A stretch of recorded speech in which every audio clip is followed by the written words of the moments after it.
The following program was produced by the Theosophical Society in America.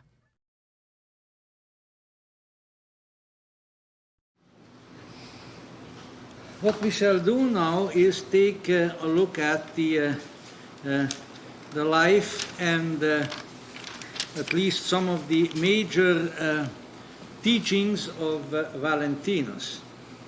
In order to do that, we need to maybe affinitize ourselves first with a few important issues.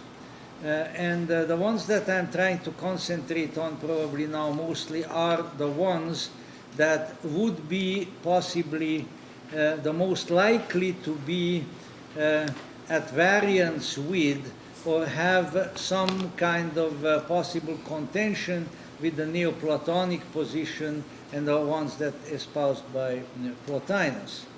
The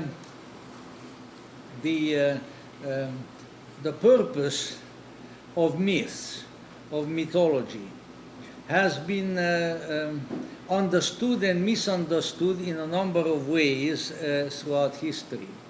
And I'm certainly not going to go through the entire historical variations on it. But let us say it was a very popular position in the 19th and probably even in the latter part of the 18th century, to look at myths as sort of dreamy, imprecise, primitive modalities whereby life and reality can be apprehended. Life and reality in this case being primarily life and reality in the outer world. So in that manner, the nature and the importance of myths and of mythology was to a considerable extent devalued. As we come closer to our own time, however, particularly as the result of the depth psychological researches of people like C.G. Jung, although we have to admit in good conscience that even Freud played an important role in that, and others, and the mythologists who were inspired to a greater or lesser degree by the depth psychological approach, such as, say, Carl Kerényi, Mircea Eliade, Joseph Campbell, Heinrich Zimmer, and some others, we have come increasingly to the conclusion that at least some, if not all, myths originate not in a primitive attempt to explain such events and circumstances in the outer world that may need explaining, but rather they are, to use the poetic term used by one of the poets, they are like the trails of glory that come from transcendental experience. Because there are certain kinds of experience that are available, although not very frequently utilized by human consciousness, which when the experience is finished and the individual tries to assimilate the experience and tries to communicate about it, don't really have a viable medium whereby such experience can be communicated. And that is where the myth comes in.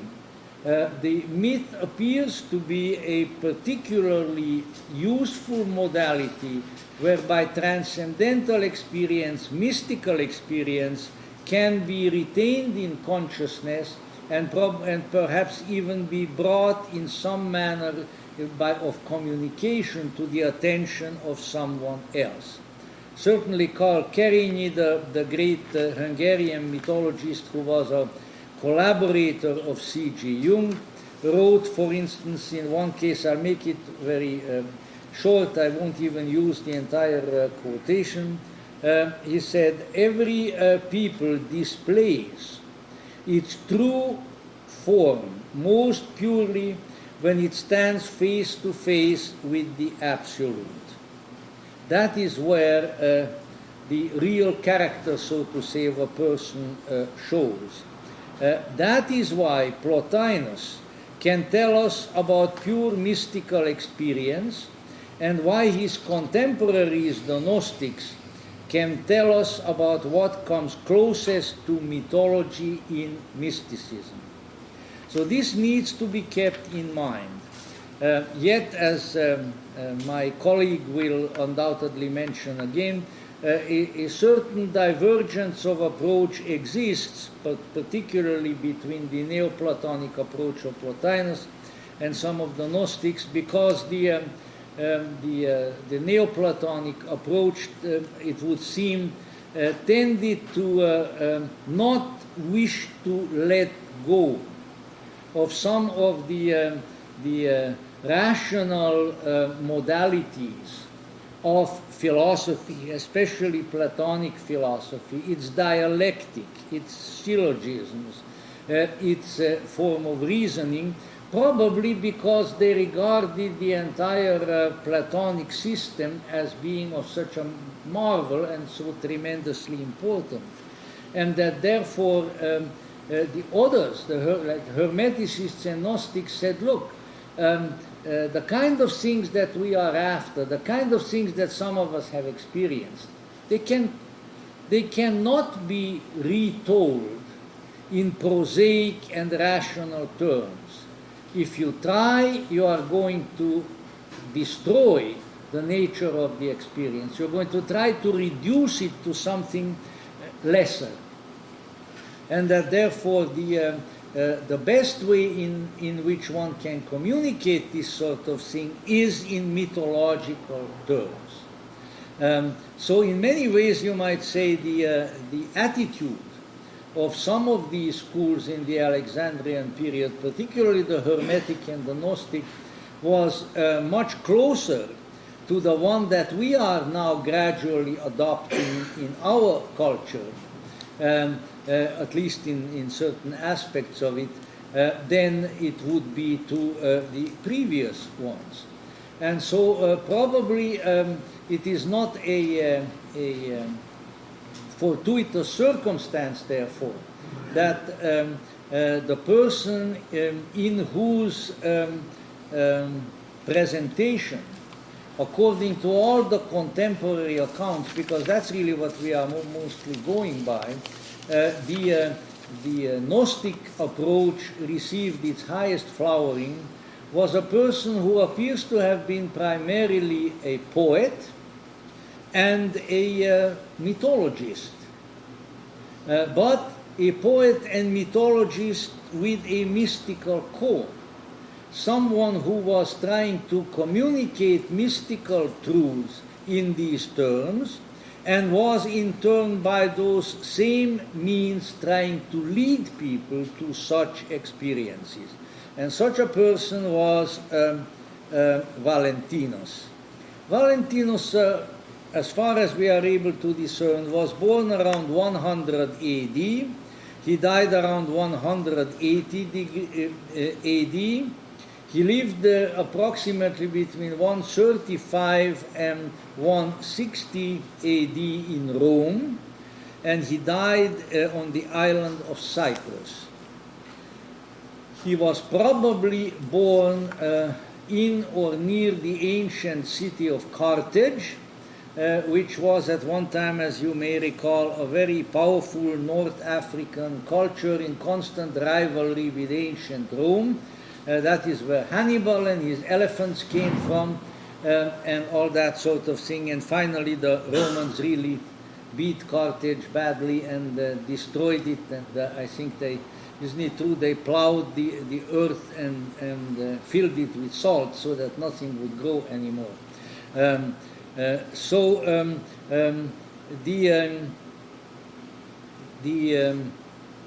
The role of Valentinus, therefore, really was that of a great poetic and mythic interpreter of the experience of Gnosis.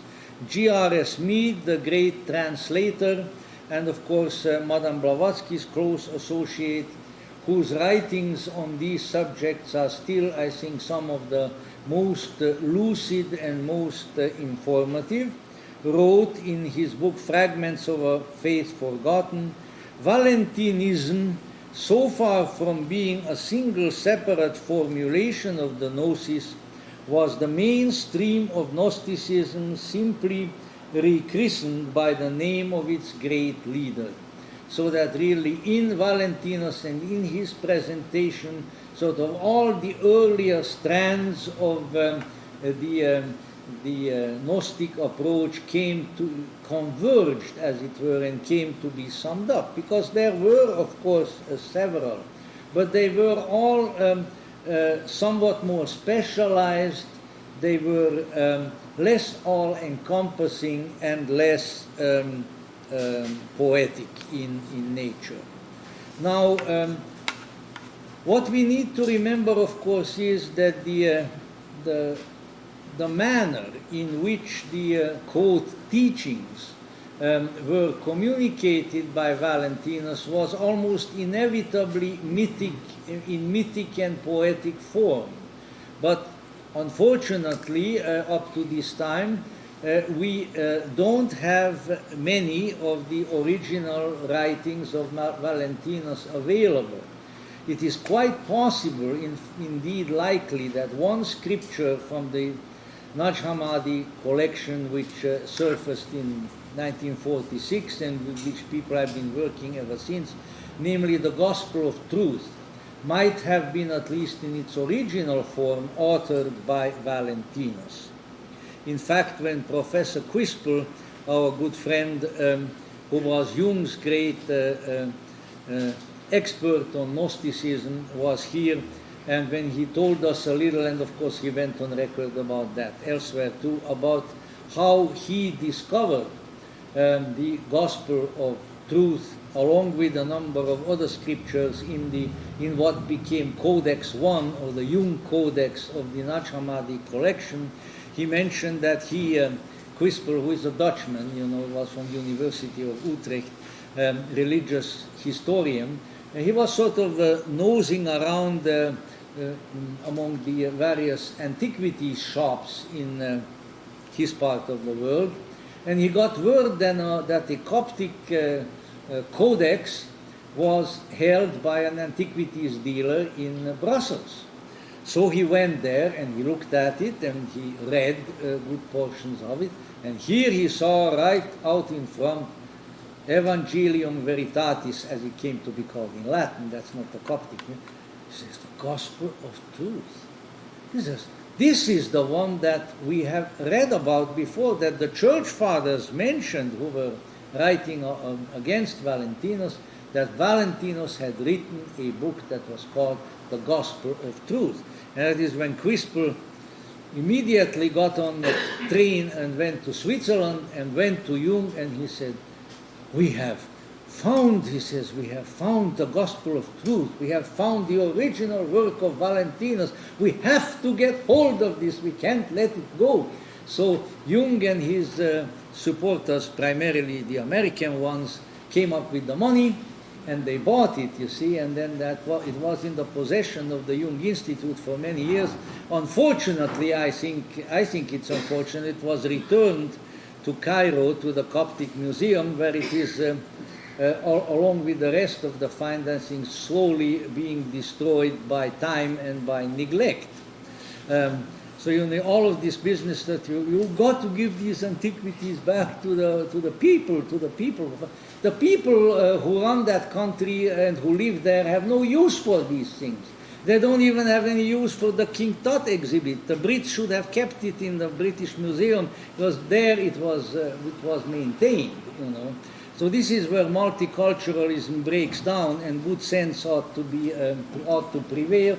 But of course, I know that I am preaching something that is vanitatum vanitas et omnia vanitas, all vanity, because good sense never prevails. When have you seen good sense prevail in your lifetime anywhere, any important place? It never did. I doubt it that it ever will. Now, after that little fulmination, we need to look further on. So you see, there is a scripture that probably, if it is indeed the same one, comes from Valentinus. But other than that, we mainly have quotations and recensions of his teachings that entered the accounts of various people, primarily church fathers, who didn't like Valentinus. So right there you have a problem. Are they really recounting his teachings correctly? It's difficult to tell. But Valentinus's influence, Valentinus's school continued. So also you need to remember that originally all of these little points of teaching, which I now will very quickly recount, were stated in mythic and poetic form by Valentinus, because that was the method. This was also the method of the Hermeticists. For instance, the Hermeticists said that the myth of Narcissus is the story of humanity.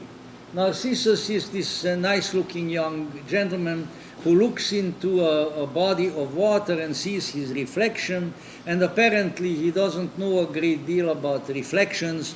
He hasn't reflected very much. And he sees his image there, and he says, "Oh, how beautiful," and he falls in love with his own image. I'd really like to go and see this beautiful fellow down there, not realizing that he's himself. And so he plunges down, and now he is caught, he is lost, as we might be if we plunge into a deep body of water, and he can't come back. And eventually he turns into a narcissus flower and this, that, and the other thing. Well, one does sort of thing for entertainment in Greek myths, you know. At least he chose a pretty nice flower.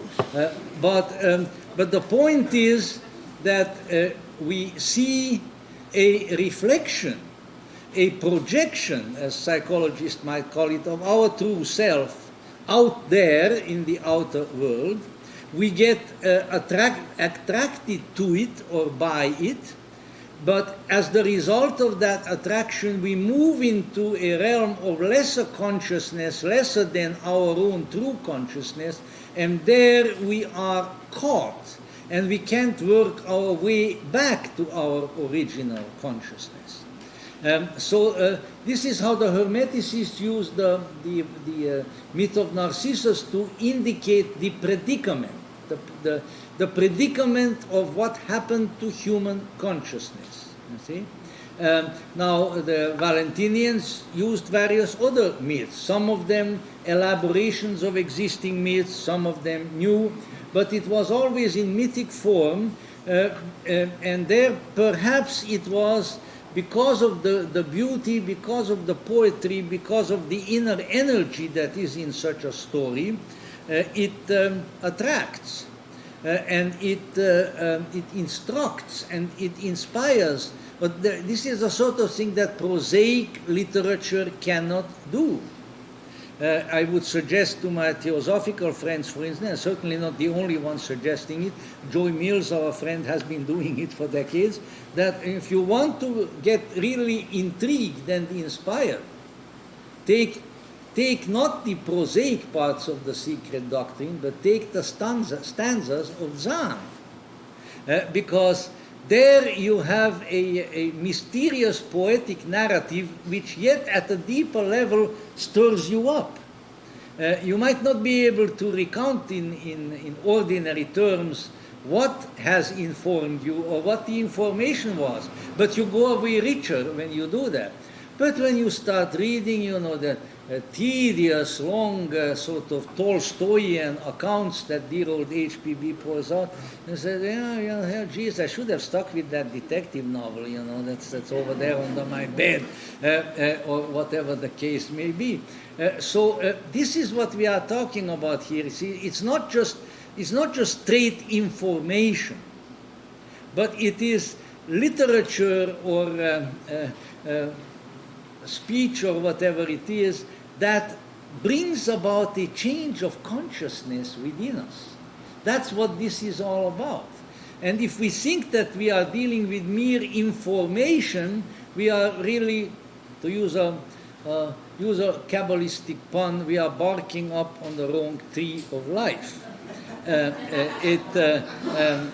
That is not what it is intended to do. So this, I need to move along with this quite well. Let me say, Valentinus was a Christian. So were most of the Gnostics, except the very, very early ones who were still sort of like Simon and Menander and still within the Jewish matrix. Valentinus, for instance, never wanted to, as indeed I think did many of his colleagues, never wanted to start a religious movement outside of the mainstream Christian church. He never wanted to be a heretic. What he desired and what his followers asked for was that they should be allowed to be present actively within the existing Christian communities and have their own interpretation of Christian scripture and Christian sacrament and allowed to practice that way. But of course the fanatics who were around then as now, no, you can't do that. What do you mean freedom of thought? Get out of here. and that is how eventually Valentinus himself and his disciples were driven out, and that is when he went to Cyprus in his old age. But prior to that time in Rome, he was a very active member of the Christian community. There is even one rumor that he was he narrowly missed being elected Bishop of Rome. Now you know what the Bishop of Rome is called sometimes, especially later on, Pope, Il Papa. So wouldn't that have been interesting if we have had a Gnostic Pope at one time? Maybe things might have gone rather differently. In any event, here are some of the kind of recensions, distillations of Valentinus's teachings which came in poetic but mythic form. One of them is that something is wrong in this world. That's sort of my quick saying, something is wrong. There is a defect in the world, a great defect in being. And it is not a defect that came about by way of you or I, or even our great-grandmammy and great-grandpappy Adam and Eve, with the snake and all of that interesting business. Madame Blavatsky used to make fun of the talking snakes in paradise. She said she never heard one talk, and things like that. Although it might be kind of interesting, nevertheless, but rather that there is a defect which apparently was there from the beginning. And this defect is really the result of ignorance. Not just my ignorance or your ignorance, but a kind of a big ignorance, an overweening ignorance, which has entered the whole structure within which we live, and which creates more and more ignorance. And ignorance of what? Ignorance of the real. Ignorance of the truth. So as the Hindu who would say the principal characteristics of this world, of this system within which we live is Maya, illusion. That the way things appear is not the way they are.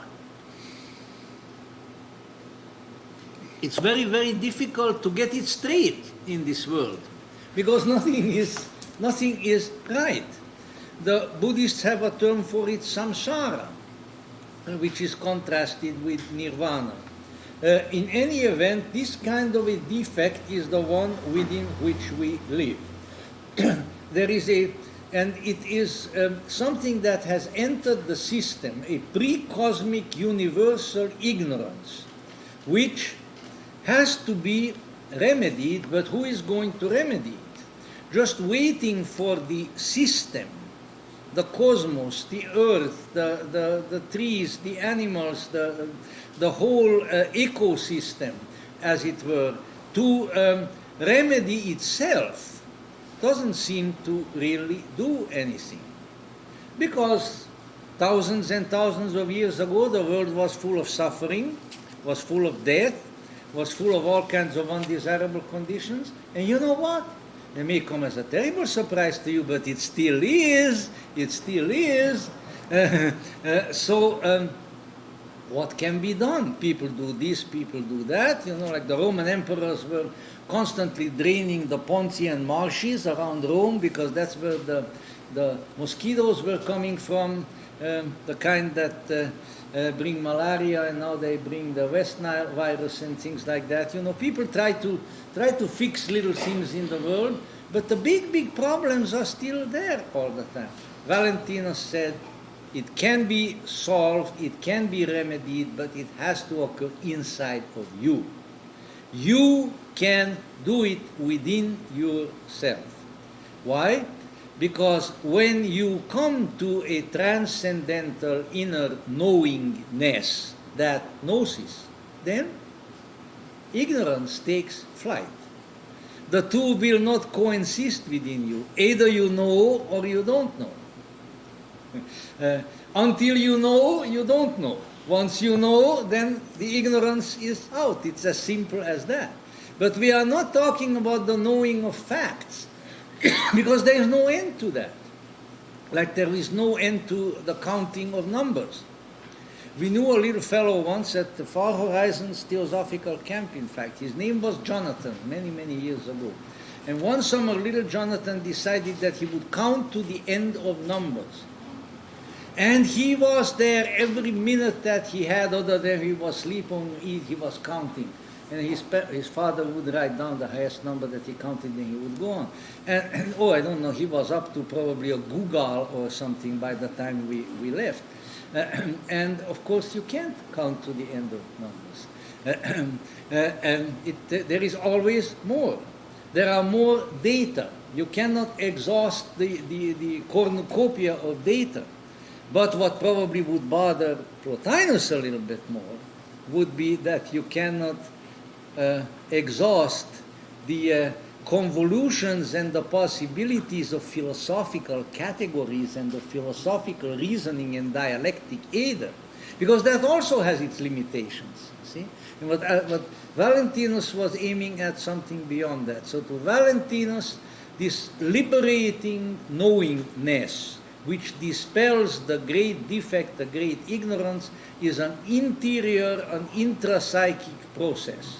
And to put it more succinctly, it is the process whereby one breaks through not only from body to psyche, which is not that difficult to do, but from body and psyche to spirit, to something beyond, to the deepest ontological core of the human being and of human consciousness. And that is where the remedy of the great problem resides.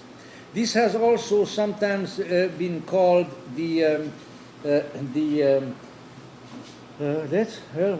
what has it been called? There was a sort of a mathematical term for it. Oh yes, it is it is the dynamic equation which indicates that human individual gnosis is the inverse equivalent of the pre-cosmic universal ignorance. Now I have just stated in much more kind of convoluted and mathematical terms what I have said before. But you see, some people are impressed by these kinds of things. You know, if I pretended that I am a physicist, God save me from such a fate, and you from the fate of such pretension on my part, then you know, I could impress you by throwing around all kinds of terms of quantum this and quantum that, and you know, whatever the flapdoodles there may be. But I find it much more helpful to express and try to comprehend these things in poetic and mythic terms. And so let's see, here are the following principles, and then I'll stop with these. Valentinus said Christians, Jews, other people speak of salvation, which is the Greek term for which was soteria, which means, roughly speaking, healthiness, deliverance, becoming whole. So he would say that this wholeness comes about by way of that interior awakening of the pneuma of the spirit within the person, that is gnosis. But now, of course, here is the big question: how? And then I'm being asked that all the time, how. Person comes to my Gnostic classes or this or that, usually for the first time, and probably has been a fervent Jehovah's Witness up to that point, Is that where you recruit from? Yeah, well, something like that. But do you know what you get when you cross a Jehovah's Witness with a Unitarian? You get someone who rings your doorbell for no particular reason. In any event, people like that come to me and they say, well, oh yeah, Gnosis, great. How are you going to do it? Well, but Valentinus definitely said, see, what you have to realize is this, that yes, the potential for this Gnosis is within you. And yet, here you have been for a long time, fellow. This is where kind of the reincarnational possibility comes in, that never was made much of in that historical period of time, and then the geographical matrix. It just was not a popular concern. You got to realize that certain times of history, certain things excite people. In the 19th century, early 20th century, people got terribly excited by reincarnation. Now they are bored with it and tired of it, and I don't blame them. I am not so much tired of the idea of reincarnation, but I'm very tired of having to incarnate over and over again. That's where my fatigue factor comes in, folks. Radical fatigue, right there. But the issue being that you have that potential within yourself, yet the potential has not actualized. Why? Said because there has to be a stimulus, a radical stimulus that comes from outside. And the way he put it, outside the system, outside the cosmos. But you see, we can also apply that, although we certainly don't have to restrict it to our own interior cosmos. We can't awaken ourselves because we have the capacity of wakefulness, but we don't seem to have the capacity to induce the wakefulness. The wakefulness has to be induced by external forces, even as we need stimuli in life all the time, to whatever end. That's what the school is for, to stimulate you to learn. Otherwise, you're going to play ball or catch butterflies or whatever you are going to do. See, the stimulus has to be there. And that's why he said, yes, there is a soteriology. There is a redemptive forces, often concentrated in great redemptive figures, come to us to awaken us, to stimulate us, so that we may then achieve gnosis. And this, of course, he applied to Jesus as well, to the great discomfort of the Orthodox party, because they, of course, just like this Australian movie maker whose name shall not be used in vain at the moment, they believed that it was all the beatings and all the blood and all the gore that Jesus is subjected to that saved humankind. Valentinus said, no, says it was his consciousness. It was his ability to stimulate the arising of knowingness within you. That's what did it, and that this sort of thing, of course, occurs. He also spoke of the metanoia, the turning around. The Aramaic word for it is nachem, by the way, to have pity, to lament. And so, once again, the metanoia, said Valentinus, is not rethinking anything, which would enter Plotinus probably to some degree, but rather to submit to the voice of the Spirit, the stimulated, the awakened voice of the Spirit which works for wholeness. To turn again is to discover the authentic voice of spiritual growth, the reality of the indwelling Spirit. Then he said there must be pistis, which as it called in Greek, which really means faithfulness. Here again is the great misunderstanding is that it is faith in someone else's faith, faith in something else, where Valentinus indicated it is having faith in your own experience of the Spirit, to trust it. The trouble with most of us is not that we don't have any deep transcendental experiences, but that we don't trust them. And therefore we forget them, we put them on, push them under the rug, we say, well, you know, this couldn't really, this can't be important, or this can't really be happening. That is pistis, hanging on to it. So if you've seen something, if you felt something, if as the prophet Mani said about people coming close to the divine, I have tasted a sweet taste, none sweeter than the taste of God. If you taste it, don't forget it. Be faithful to the taste. Recall the taste, recall the vision, recall the memory. Don't let go of it. Be faithful to that. This is what you really have to be faithful to. If you can do that, if you don't let go of it, it will not let go of you. All right. He also spoke of the cosmos as an existential state that is ruled by the inadequacies and the deficiencies to a large extent of our own minds. We create our own cosmos. We are the demiurge, because after all we are created in the image of the demiurge, and that fabricator whom Plato already spoke about. And so we impose our own limitations on the reality within which you live. So you see, the New Agers are right. They said you create your reality, but, oh dear, what reality you have created. Oh dear, oh dear, oh dear, you know.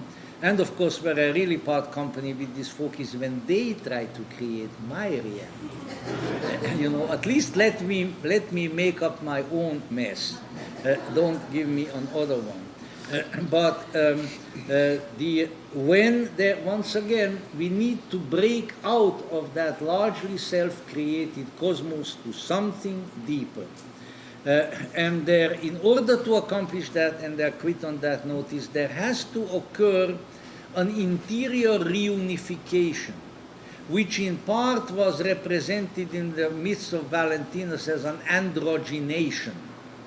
The whole myth of Genesis of the man and the woman being separated, the woman coming out of Adam and so forth, Adam's rib and all of that, was interpreted by him that we are split apart. We are divided beings, and these divisions have to be undone. The two have to come together. And this is often envisioned as a sacred marriage. This is the bridal chamber. This is the coming together of the masculine and the feminine, of the above and the below, the inner and the outer. And indeed, in the Gospel of Thomas, in I think probably the 22nd Logion, if I'm not mistaken, Jesus goes through the whole process, telling as to how all these divisions must be reunited within the human being, and how he has come in order to facilitate that. These, in very brief outline form, are some of the main insights which Valentinus brought forth, but he brought them forth, of course, in marvelous myths, one of them being the great Sophia myth, which is found in the work Pistis Sophia, which also seems to have originated at least the basic story with Valentinus himself. So Valentinus was a great influence, he was a great inspiration, and in him truly the Gnostic tradition reached its highest flowering. Now I'll stop and hand it over not to Plotinus but to his interpreter over here.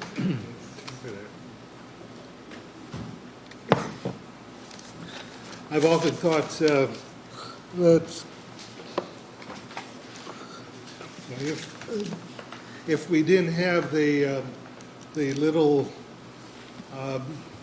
story about the life of Plotinus that his student Porphyry provides, what people who would just read the work itself might make of him in terms of the style. I'll get to that a little bit later, but it's interesting because, of course, the two of them they're roughly about 100 years apart. Plotinus is born in 204 or 205 in Lycopolis in Egypt. It's not clear. There's a lot of dispute yet as to whether he was Egyptian or Hellenized, Egyptian or Greek in there. There's no final word on that as far as I can see. But that he, when he was 28, came to Alexandria and was looking for a teacher, was seeking some sort of guidance of the many different traditions that were represented there at the time. And as Stephan was saying, some of them were, I think, based on an initiation model of sorts. Others were, more, again, just intellectually oriented in terms of discussion as such. And when he found Ammonius Saccas, the person who had a school that was based on oral teaching only, he said this was the man. This is the man that he was looking for. And in it, what we know just a little bit, again, which is always pretty shaking on it. Certainly Blavatsky and some others have suggested that the school that Ammonius had was concerned about looking at the similarities of the different traditions that were represented in the Alexandrian area in a friendly, brotherly way, if you wish. That might be a theosophical spin on it, but nonetheless the sense that there was looking for some commonality in the difference in a respectful manner. The sense of what we know from Plotinus and Porphyry is that whatever the primal teachings that Ammonius had, they were sworn really to secrecy, not to divulge. And again, this brings a number of realms, possibilities for speculation. So let me take a shot at a little speculation there. First of all, the only thing that gets ever attributed to him as a teaching, Ammonius Saccas, which you also do find in the Aeneids, Plotinus, is when asked about, how is the soul united to the body, and his metaphor was like light through air. It's something that's a fully ease element. What I would suspect, again, from the nature of the disclosures, again, between Porphyry and Plotinus, who is said to have never really divulged the teachings, is that part of it is because it was probably very meditative in its notion and practice. I get the sense, again, that what you have is a meditative practice. It could be something similar to, I think, maybe Tibetan Buddhist in the sense of constructive elements, but something, again, that is providing an inner discipline for one to really change states of consciousness as such. I think within what we have in the book, in the Aeneids, which is the work put together of Plotinus's presentations, you have 54, the Aeneids is six treatises with 9 parts that were edited together by Porphyry that dealt with a variety of subjects, going from common issues of what is happiness and what is beauty to some fairly abstract reasoning about the one, or the source of all and the goal of all. But it seems that if you look at the text with some sense of what is being telegraphed, between the lines, if you wish, and this is a work that had no rhetorical aims to it. What you had is, again, that Plotinus had taught orally for 50 years. He was pressured by Porphyry to start putting some of the stuff in writing. He did not want to be like the rhetoricians of that Plato disliked, using flowery stuff. He wrote only what was necessary. So it's like a telegraphic style. He had bad eyesight and lousy handwriting to boot, according to Porphyry. So that he wouldn't reread his work. So if you take all of these things into consideration, I find myself in the sort of embarrassing position of saying sometimes I can't necessarily in good faith recommend a book to anybody unless you're really fond of some of the works of the Marquis de Sade, in the sense of going through agony. As Stephan has witnessed over the last few days, that it's a very difficult kind of text because of what it's missing. You have to put pieces together. He's continually taking those elements of the system that I'll mention a little bit later and looking at them from different angles and always sort of arguing for certain objections and pieces. So this is the dialectic part of it. But I think, again, just as in the seventh letter, as I mentioned, Plato is saying the reason why you don't rely on written work, it's what comes through the being, the presence, the darshan, and the Indian sense of being with someone that really matters. And I think then if you take a look at the teachings with the description of the man, in a way, then you get a better sense of how this might fit together.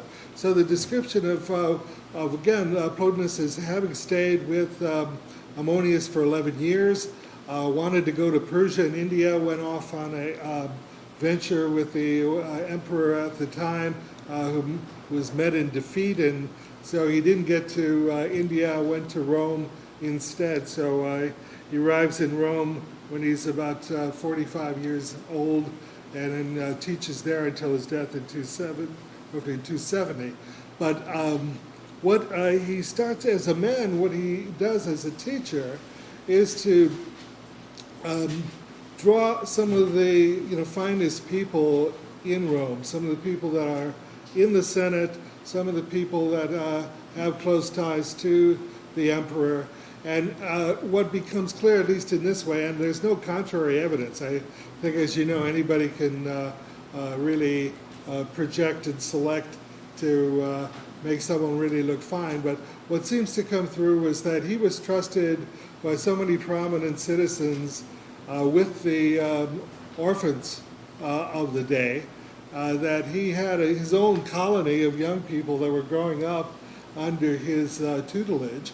And that really, as Porphyry sort of sums it up in terms of philosophical opponents, and nobody disliked him. He was somebody who was a likable person who I think, again, had obviously presence, a feeling that embodied this kind of trust, and was living, I think, within his own sense of what happiness was, a very happy, joyous life.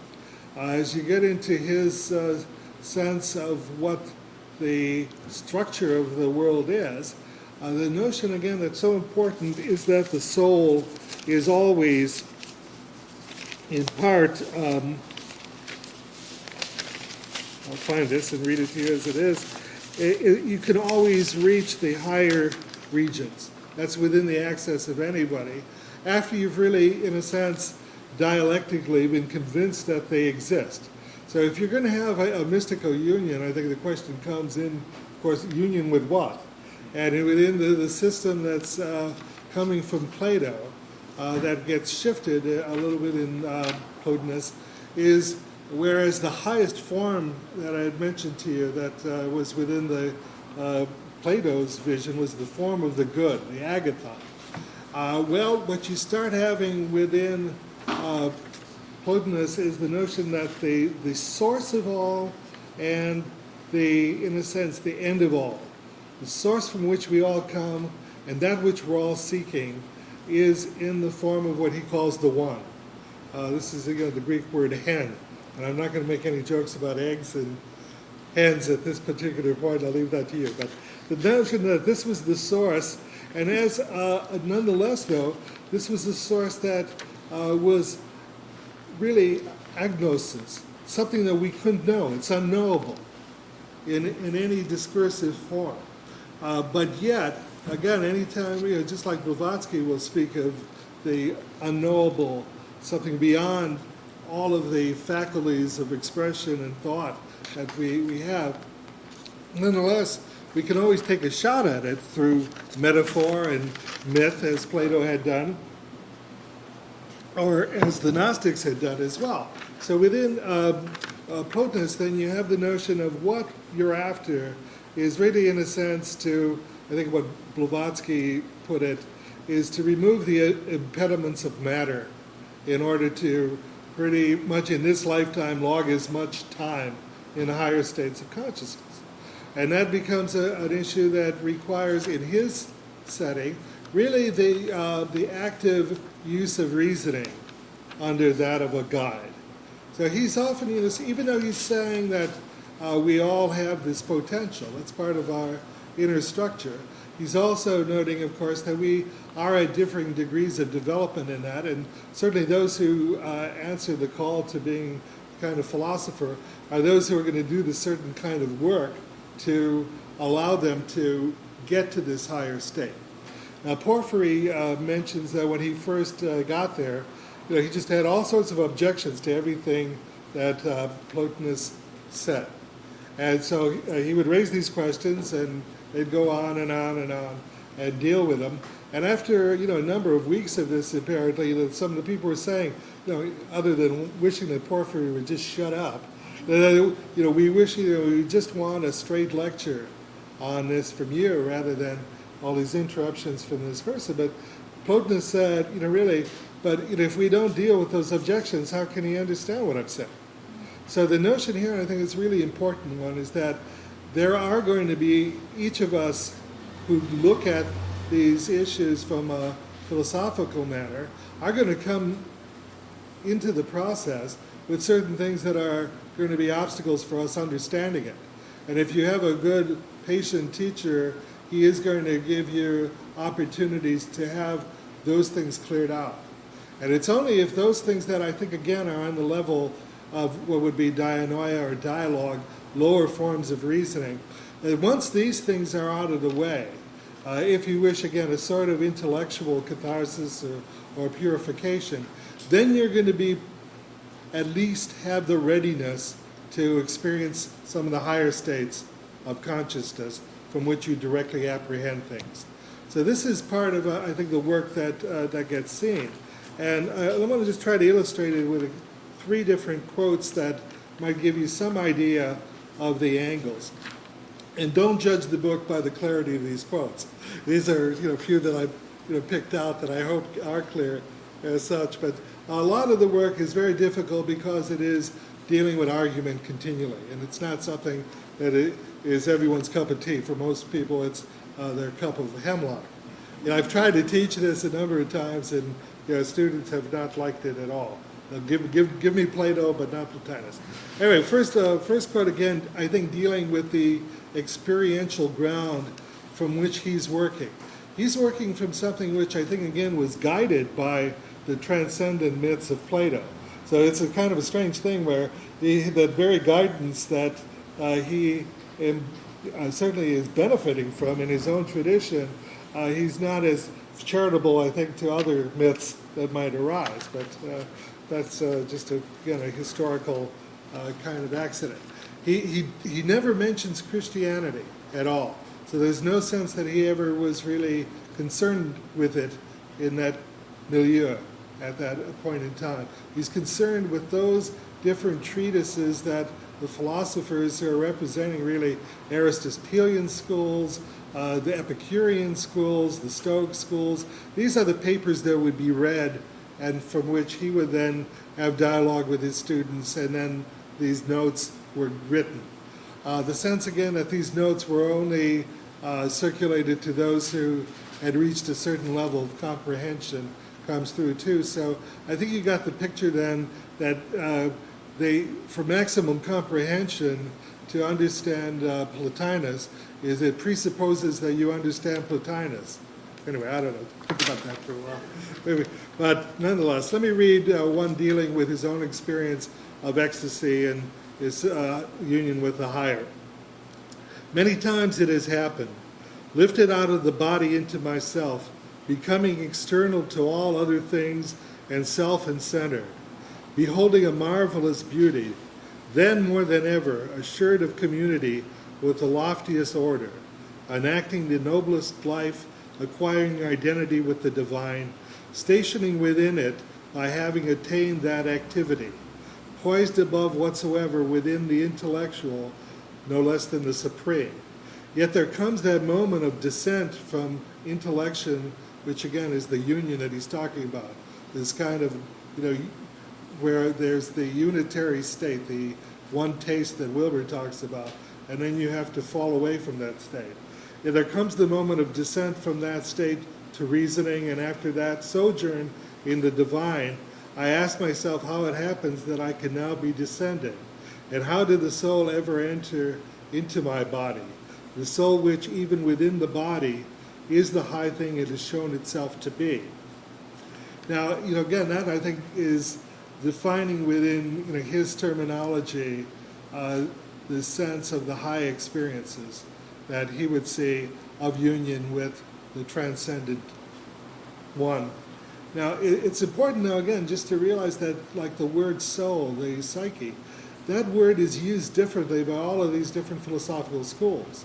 And part of the whole issue of empowerment in the use of language is whether or not someone accepts that understanding of the soul as such. So let me just give this as an example of what he's saying about the soul that fits here, because you'll never see the word soul used as often as in this book, as he's constantly arguing in different ways so you can illuminate certain aspects of it. And as to our own soul, we are to hold that it stands in part always in the presence of the divine beings, while in part it is concerned with the things of this sphere, and in part occupies the middle ground. It is one nature in graded powers, and sometimes the soul in its entirety is born aloft to the loftiest in itself, and in the authentic existence of the one. Sometimes the less noble part is dragged down and drags the mid-soul with it, though the law is that the soul may never succumb entire. So it's one nature with these gradated powers, and one of the things that I see about the discipline and the way he's described by Porphyry is that he was somebody who was continually trying to maintain himself in a higher state of consciousness. That it was something that, again, I think does really have a meditative base to it, something that was really, again, not unrealistic, that illnesses would come or anything like that, but it was how does one then go through an illness or a misfortune still from that highest state of being. He was convinced that this was accessible to all, and that took on the discipline. But the discipline was, again, in his mind, really the using of reason and theoria of contemplation. And I think this becomes part of a major difference where he was, I think, so very much concerned with, as Stephan says, this classic one way of doing things that was really seen as characteristic of an elite almost, those who could afford to be in the position to do it, to do it just in terms of the contemplative, that as the alternatives were to really come about, as in the case of mythology, or in the case of the word theurgia, the divine works or ceremonial ritual work, he was always looking down on that as such. So his sense of the Neoplatonic tradition then is one that is really stressing the theoria, the contemplative way of the path to the higher states. Now, Porphyry, his student, then was one who was going to be somewhat ambivalent about that and think, well, maybe you ought to try theology, because it's clear that Plotinus knew that certain situations where ritual was done did change states of consciousness for the higher, but he just didn't think that it was needed. I think Porphyry more and more began to think, well, theurgia is the way. It is needed by most people. That you don't just exclude so many people from these higher states or understanding it by all of this, ghastly reasoning. But you go and you find ways to, in a sense, support the effort. So from Porphyry, then you have the ambivalence about theurgia, and Iamblichus, who is then considered the next in line of this Neoplatonistic lineage, is one who starts really stressing theurgia, that you really need that, and you need ceremony, and you need invocation, you need direct connection with all the intermediaries in the invisible in order to help that ascent as such. So it becomes seen again where we really have a very extreme case, and yet I think over time, as for those of you who get to read the Gregorius article that we've left in the back that deals with this issue, it just seems, once again that the kind of oppositions of the 2nd and 3rd century that might exist in the sense of his paper against the Gnostics, there's no need for that necessarily to be maintained anymore. I just don't think that the Neoplatonists of today, or those who feel that they're alien from the tradition of mythology that's seen in the Gnostic sense. And I think that you again have a differing stress on what I would see as unconscious material. If you read the Enneads, you don't see, I think, a lot of a sense of the mythical at all coming from it. Again, it's been there. It was done by Plato. That's the infrastructure, but it's not something that he's going to himself use, and I think then encourage in other people and such. So it would seem again just to sort of go back to, if I can, just leave one element of understanding then for him, is to go back really to its origins in the Symposium by Plato. Because in that you have the sense again of this ladder of ascent really being tied and driven by eros, or love. The sense that in Plato's story, you start out by loving people around you, and then you go beyond that to loving the beauties and the arts, and you love the justice of the state. You love things in the community that carry with it a certain elegance and symmetry, and then you gradually go up higher and higher in your sense of apprehension and perception, and eventually reach the higher state and have a union with it. This is, I think, what he's saying so strongly in this quotation in terms of how to deal with ourselves. And it's not selling a particular mythology, but just in a sense on saying what we need to do. How do we reach this sense of the high? He says, withdraw into yourself and look. And if you do not find yourself beautiful yet, act as does the creator of a statue that is to be made more beautiful. He cuts away here, he smooths there, he makes this line lighter, this other purer, until a lovely face has grown upon his work.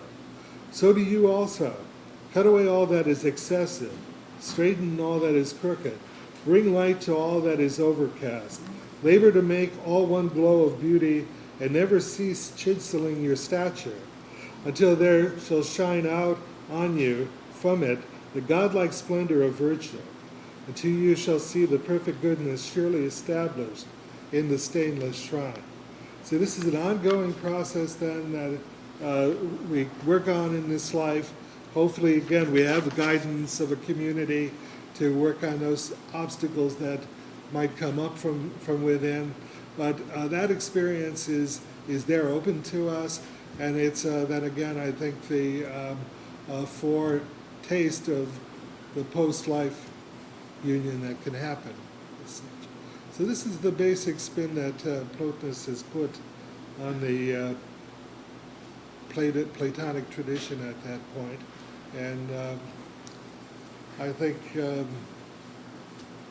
don't know, do we want to have questions now at this time, Brian, or do you want to Yes, sir. change? Yeah, I have a question. I can't see how either method could be reached. If the goal is to sustain the highest state as much as possible, I don't see how either kind of method or perspective could be done without incorporating modern psychology. Because of the blocks and impediments that we are all raised with on that level, as well as other levels, I don't know how they can be, how either approach could exclude that or wouldn't want that as part of it. I'm not saying they are, because I don't know, but that's what I'm asking about. Well, my sense is that, again, there's not much of what I would say awareness of what we would consider the unconscious in Plotinus. I think what he's working with is, very much things that are, explicit, and in fact, again, in terms of the inner life, he has the aesthetic metaphor that he's using. How, how this would work within the dynamic of his interaction with students, that I don't know. I mean, I think, again, you have the only hint from Porphyry in that he really worked on the argumentative aspect until that was no longer, an issue. And then a lot of which, then would nurture the higher opportunity for the direct access, which Porphyry claims to have had then too. So, again, it's a good point. I don't think we have any way of knowing that, unfortunately, how that operated. But it seems to me that what is going on in Gnosticism is far closer to what we have in depth psychology, certainly, than anything here in Plotinus. Well, I think one thing that you need to keep in mind, of course, is that psychology was always there. There was always a psyche, and it always had a language, and so the psychology was not invented in the year 1900 by Jung, by Freud, and so no matter what metaphors and what methods these various people use, they're actually dealing, at least in part, with psychological realities and principles without naming them in the manner in which we would name them now today. But for instance, Jung was asked by Crispell what he thought of the Neoplatonists. And I have the quotation somewhere. Jung said to the effect, I don't like the Neoplatonists, because what they do most of the time is think about the deeper experience, but they really have no way of relating to it in depth. I'm paraphrasing it. So that the limitations of discursive reasoning is something, of course, that a depth psychological view, which you are thinking of, would bring into play. Because as one of our theosophical teachers who used to speak here years ago, Professor Ernest Wood, used to say, one thing you have to remember about thinking, that thinking only leads to more thinking. So that what we are dealing, there has to be a way of getting beyond that. But at the same time, I wouldn't say that, judging by some of the things that he reports, that Plotinus had not gotten beyond it. He had gotten beyond it, but he still used a great deal of conscious intellectual material to talk about it, to lead up to it, to amplify it, to explain it, and so forth, which is rather different from the way most Gnostics would have tackled the issue.